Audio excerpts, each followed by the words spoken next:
As the days grow warmer, there is no better time to refresh your wardrobe and to embrace the spirit of spring. Here to share her spring fashion tips for a neat and tidy wardrobe is the Chief Confidence Officer of Shop the City, Sarah Brandt. Hey, Sarah, thanks for being here. So happy to be here again. Yes, it is so good to have you always. I was just telling you, I'm so happy to finally be allowed to wear spring again because I feel like in the winter it's so dark colors, dark prints, and I'm like, it's not the vibe. You're just covered up and you're just like cozy, comfort, warmth. True. Spring, you can wear whatever you want and really let your personality shine. Yes, love it. So what are we talking about today? Because it's more than just spring cleaning in terms of what you look like. We also want to physically clean up some things, right? Yes, spring is the perfect time to reinvent your wardrobe. So there's two ways of decluttering your wardrobe. You want to declutter the physical items, and that's more than just putting away your thick winter coats and your thick sweaters, but really taking time to go through your items to figure out what items are actually serving you right now, making sure that all the items in your wardrobe fit, that they are in good condition, no stains or pilling or anything, and that they're serving who you are right now. A lot of my clients are moms who are holding on to clothes from before they had kids, and they are just not the right for their lifestyle right now. So we want to make sure that people have things in their closet that they're looking at every day that they love and that they know how to wear and that fit them right now. Okay, this sparks a question for me because you mentioned like pilling or certain stains, and there are some things that you can't fix, like big holes, can't fix it sometimes, but pilling I feel like is a good example of like, are there certain tools that we can use to fix certain problems that we're having? Absolutely, and that goes into the removing the visual clutter of your wardrobe. So one of the things that we recommend here at Shop the City is a fabric depiller. Okay. And so if you have some light pilling on an item, you can get a fabric shaver from Amazon. They're like $10, and they work on everything from pilling silks and satins to higher end wools and cashmeres. Okay, so you don't have to throw out your sweater just because it has the little balls from the washing machine in it. No, you should definitely figure out if it's worth saving. Okay. If it is not worth saving, when you are decluttering your wardrobe, it's important to make a few different piles. A donate, a keep, a sell, and one to just get rid of. So if you're selling an item, we definitely recommend going to your local consignment shop or somewhere like The Real Real or ThredUp, depending on the brand. If it is not salvageable and not worth like even donating to Goodwill, we recommend working with Trashy, and they'll recycle your textiles, even like old underwear and like nasty shoes.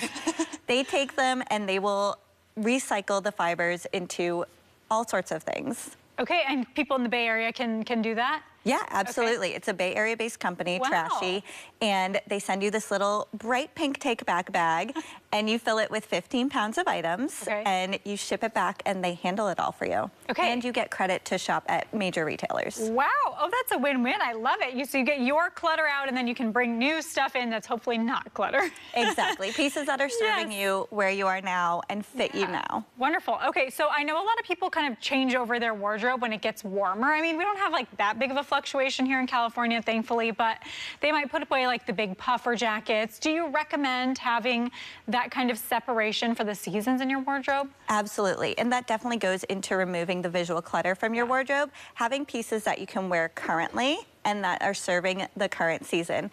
Like you said, we don't have much transition between the seasons, but whenever I'm putting things away for the season, I'm also thinking about texture and color. So really thick knits, I'm gonna put away because they don't feel like spring or summer, or leather pants or leather, jackets or something.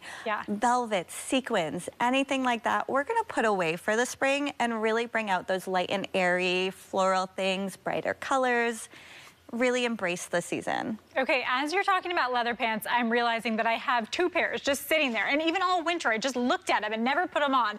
Do you have like a timeline? Like if I haven't worn this in a year, maybe I should consider getting rid of it. What is the timeline there? I think if you haven't worn it in a year, it's a pretty good indicator that number one, you might not know how to wear it. So you could look on Pinterest, work with a stylist like myself to get some outfit ideas, or I do suggest getting rid of it in some manner. And that happens a lot where people go shopping with a friend or they see something on an influencer and they're like, I want to wear that. And then they buy it and they're like, oh, this might not be me. I don't know what to do with this. I see that a lot in my line of work. Yes, totally makes sense. So when we are organizing closets for maybe a new season or whatever it might be, do you have kind of a strategy? Like, do all the pants go in one area? What is your strategy with people's closets? Yes, having a visually cohesive wardrobe is really helpful so that when you're going through it in the mornings, you have that visual cohesiveness, no clutter. So we generally put things together in terms of the styles, so pants, dresses, tops, jackets, and then we color code them and maybe do a little sleeve length.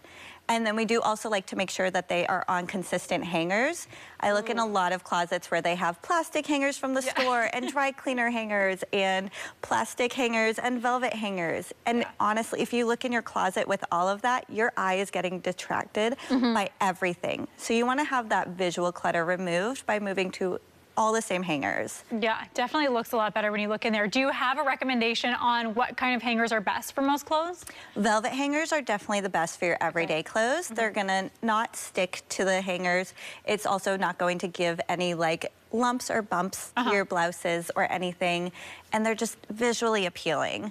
The plastic hangers might release plastic onto them, or they have those ridges, which might get caught on a sweater, causing it to have those runs and pulls.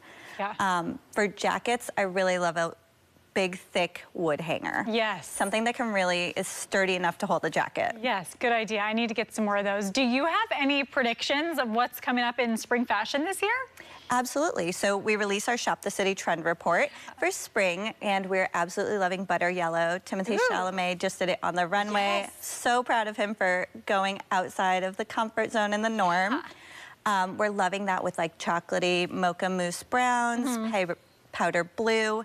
And then some of the styling that we're seeing is like layered belts are super in, and definitely kitten heels. Okay, love it. Yeah, we had the Timothy Chalamet. It was like a butter yellow suit. It was so handsome. Yeah, it was so cute. We talked about that. Well, Sarah, thank you so much. I feel like I'm a little bit more prepared for spring fashion. And if people want to work with you, how can they do that? They can go to my website at www.shopthe.city and book your free consultation, and then we can work with you on a wardrobe audit, a personal shopping session, or any event or photo shoot styling that you may have.